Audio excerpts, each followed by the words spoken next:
Today's episode is called Honesty, and you'll hear why in a sec. Get active with Midlands 183, powered by HearMed Healthcare in the heart of Tullamore. Hear when you need us. HearMed.ie. So I promised at the start of this marathon challenge I would be totally honest about this journey. It's one of the things I promised. I've no affiliation with running, I've no need to promote it or anything, so I said I'll be absolutely honest about the journey towards running a marathon. And I have been. I've shared my ups and downs, my injuries, my health scare, but during the week I had a little bit of a wobble. I was standing in my kitchen and was just thinking about the scale of the challenge that lies ahead. And I thought about giving up. I did, honestly. I thought, what am I doing here? Seriously, am I genuinely able for this? You know, the injury that knocked me, the training I missed out on, not being where I should on the plan. And I hit a low point. And I thought, I'll just call a halt. I'm finished with the lot. I'm done. But then I thought about the challenges other people are facing. You know, there's people out there, you may be one of them, fighting for their lives right now, going through treatment. They can't give up. I can. I can choose to quit. They can't. I think about the children and their families that are going through unimaginable hell right now, that are passing through Barretstown House, and they can't quit. So I gave Marion Lynch from Barretstown a call. Now, Marion's journey with Barretstown started when she and her family were at their lowest point. I suppose my Barretstown journey started long before I started to work here.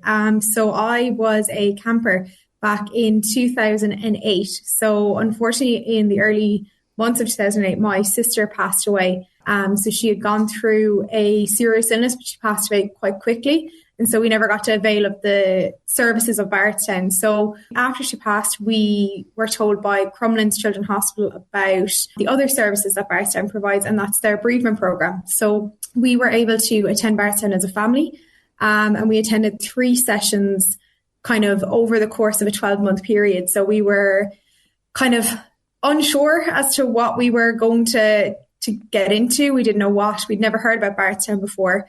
But, you know, Crumlin were really good in supporting us to get down here and, you know, encouraged us to do so. So we attended camp over 12 months and, you know, we learned so much, you know, when you're going through some sort of life-altering event, whether it's through illness or through bereavement, you look around and you look for the support of the people around you, but there's only so much that people can do when they don't necessarily understand. They have empathy, but they don't really have the full understanding of what you're going through. And so to come down to Barretstown and experience that, where you're met with 30 other families who are going through pretty much very similar journeys to you, some of them on different legs of that journey, you know, some of them further on, and you were just able to be supported by other families and the team at Barretstown. So that's kind of where my journey started, was those 3 camps with my family, and it just changed the course of my life, I think, and my family's life. We were different people when we arrived at camp versus when we left.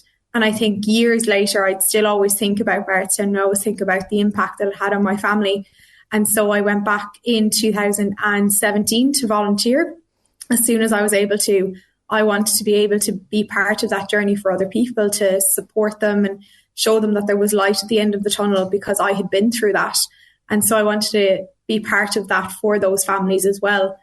And I kind of continued on then. You know, volunteering just wasn't enough for me. So I then actually applied to be staff in 2019, where I worked on the programme team, running the camps with the families for about 2.5 years. And then I became volunteer coordinator. So again, I wanted to support the volunteers who wanted to support the families. And then most recently, then I have swapped over to corporate fundraising to be able to spread the word and do more to kind of get Barretstown's name out there, along with raising the vital funds that we need. How old were you when your sister passed away, Marion? So I was only 10 at the time. She was my older sister. So I have 3 sisters. So she would have been the second eldest. And I was the youngest of the 4. So yeah, it's not something anybody should ever have to go through. It's not something anybody should ever have to experience. But unfortunately, many families do. And when you're 10 years old, you're looking at your other sisters, you're looking at your parents, you're looking at your friends, your aunts, your uncles, to try and get the support that you need.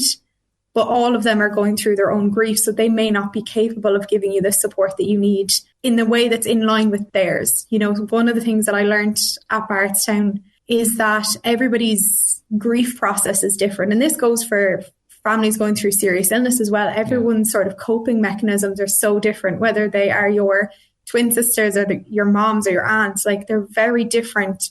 And if you think that your way of dealing with things is different, it makes you start to think, well, maybe I'm doing it wrong. And you're not, you know. So when you get exposed to so many people who have very different ways of grief and coping, it starts to realize, okay, I can cope with it in my own way, but it doesn't mean that that way is wrong. Grief is something we don't really get.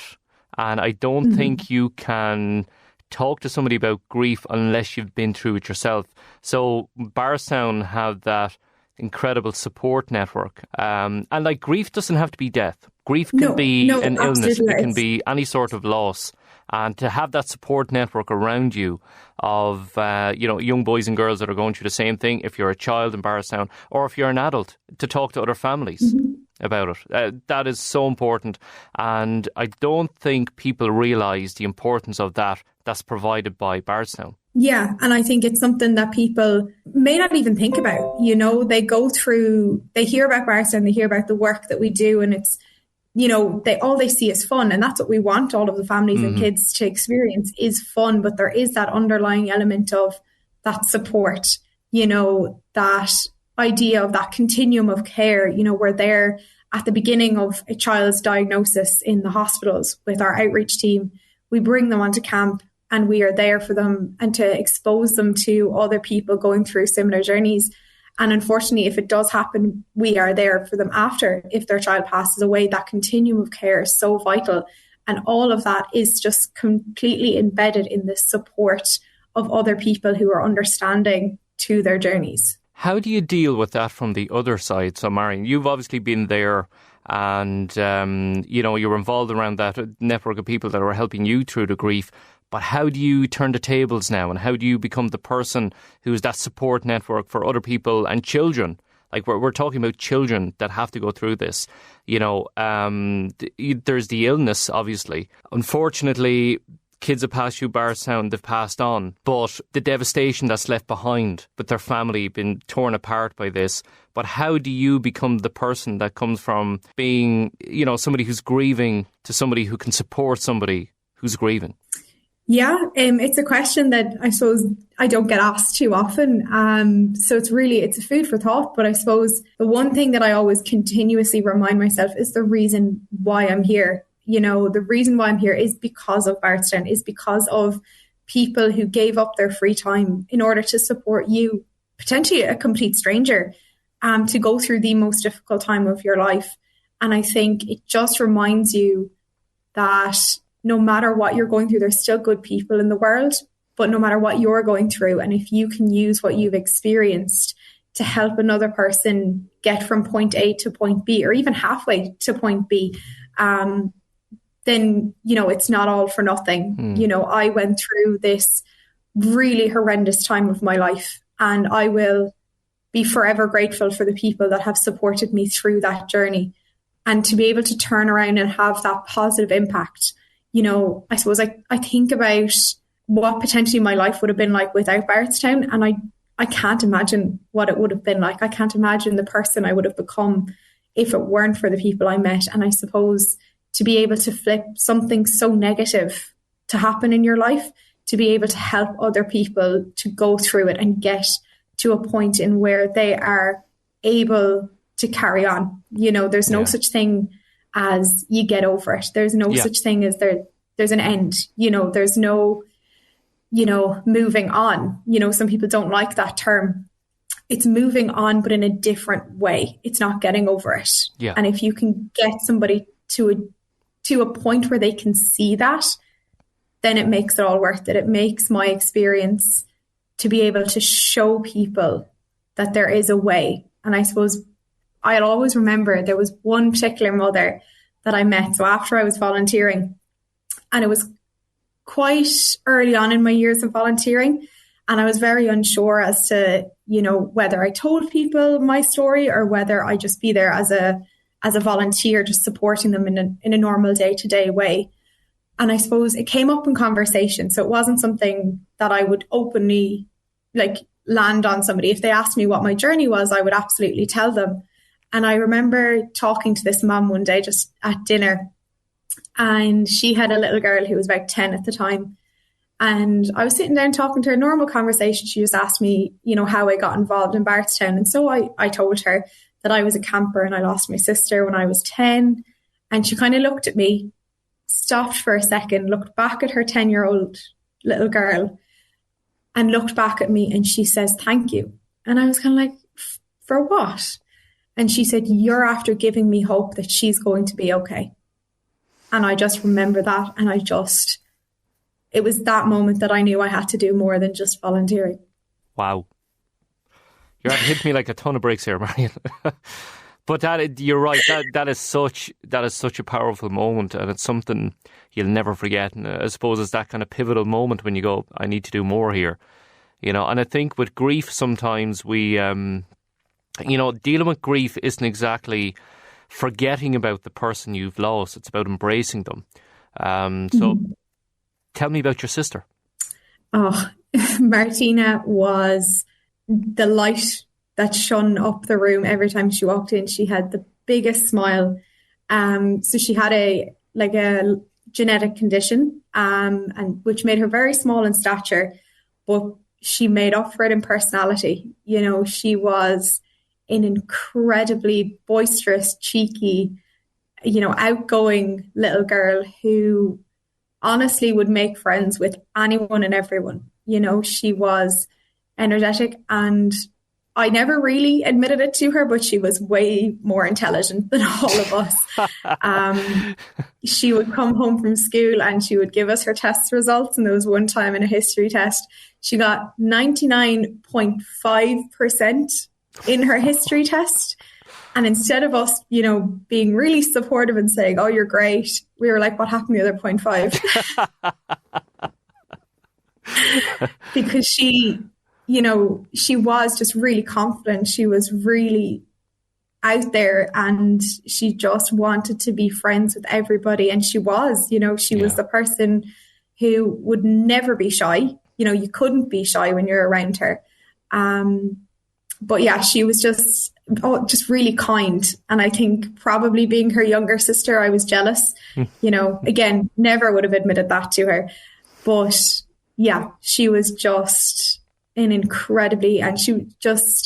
she was so strong and brave, because of her genetic condition. She had to go through a lot in her early years. She had to deal with a lot throughout her 13 years on the earth. She had surgeries and medical procedures and treatments, and every single time she had to go for another surgery or another treatment or hospital appointment, she would go and she would come back, and she'd be maybe a little bit quiet for a while, but then she would just switch back to her normal self.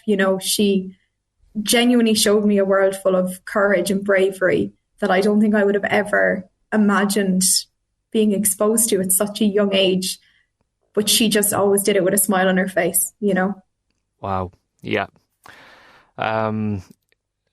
Barretstown often say that the doctors will treat the illness, but Barretstown will treat the child. And not only do they treat the child, Barretstown treat the families as well. Mm-hmm. And funding is a big priority of Barretstown as well, because I think Barretstown only gets something like 3% contribution from the government. Everything else has to be fundraised. 2%, yeah. Yeah, 2%. Yeah, everything else is just through the generosity of, fundraisers, people donating money, people like yourself going out there doing a fundraiser, getting the word out there, doing bake sales, doing runs, doing marathons, whatever it might be. It's just the pure goodness and generosity of the people that we get the rest of it from. Yeah. Marion Lynch from Barretstown, thank you so much for joining us, and thanks for shedding a light on more than we see of the big red doors at Barretstown, and beyond that. So thank you so much, and all you have been through and all you contribute back to Barretstown and to people who come there. Wow, I'm in absolute awe of you. You're an absolutely amazing person. Fair play to you. Thank you so much for having me, Peter. No child should ever have to go through something like that. But to hear what Marion is doing through Barretstown is it's inspirational. And at my lowest point during this challenge, I spoke to my wife, I spoke to Christopher, who's running the marathon with me, and I spoke to a few others, and I decided, as long as my body will physically allow me, I'll go as far as I can, because this is absolutely nothing compared to what some people are going through right now. I can choose to quit. They can't. I went for my weekly visit to Physio Central in Tullamore to see Cathal Egan and put a plan in place for the week ahead. This week we're going to look at upping the mileage a little bit. The plan we worked on last week was kind of mainly walk, a little bit of jogging. We're just going to gradually increase that kind of half and half walk, run. We're going to bring your S&C amount of sessions, the rehab stuff down a little bit. We'll continue kind of the minimum with them, continue stretching program. We're going to take next Wednesday, see how this week went, and we're going to make a plan then for the race. So race plan for the half marathon. Again, we're not going to be pushing it because it's not the end goal. Then few weeks, then we're kind of 2-3 weeks after the half marathon. So them 4 weeks are going to be pretty precious for getting the miles up. So we'd be absolutely tunnel vision on just building up miles in the legs by then. So we won't be risking anything during the half marathon regarding, pushing times or, we won't use it as a test run as such. We'll use it as a safe run, see how you get on. Your route pretty well for the Mullingar half marathon. Yep. So you were saying the first half is quite hilly in places, the second half is more flat. So make a plan for the first half, get through that okay. You're probably free then the second half to, if you're feeling good, to, kind of go at your own pace then. When I'm exercising, music is so important to me. My playlist is, let's say, eclectic, because at one point I'm listening to this, then you'll hear this, and you might just hear a little bit of this as well. It's been a long day without you, my friend. Yep, I don't care. Whatever gets me moving, I listen to. But music, for me, has the power to just draw out that emotion in you, but especially when you're exercising. And I spoke to the band Kingfisher about the power of one of their songs. I'm doing something really stupid. Right. I'm planning to run a marathon. Oh God. I've never ran one before in my life, and we've given ourselves 18 weeks to train for it. And I injured myself recently. Oh no. And when I had the headphones on, Shot in the Dark came on. Right. And for me, that's so funny. That's, you know what I mean? Yeah, that's for me now, you know what I mean? But if it all falls apart, at least we enjoyed it. Yeah. So you have to enjoy what you're going through. Yeah. And that's what I'm thinking. Yeah. This may fall apart now. Yeah. I may fall apart. Yeah. Might not happen. But listening to your song, I got really, really emotional because I thought this has hit me in a different way than you expected it. But if it all falls apart, at least it destroyed us. God knows I loved us.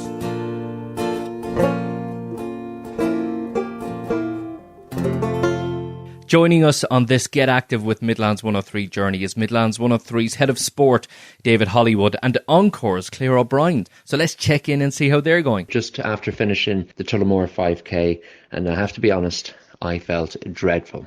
Just one of those days where your legs feel like tree trunks and you've no spark at all.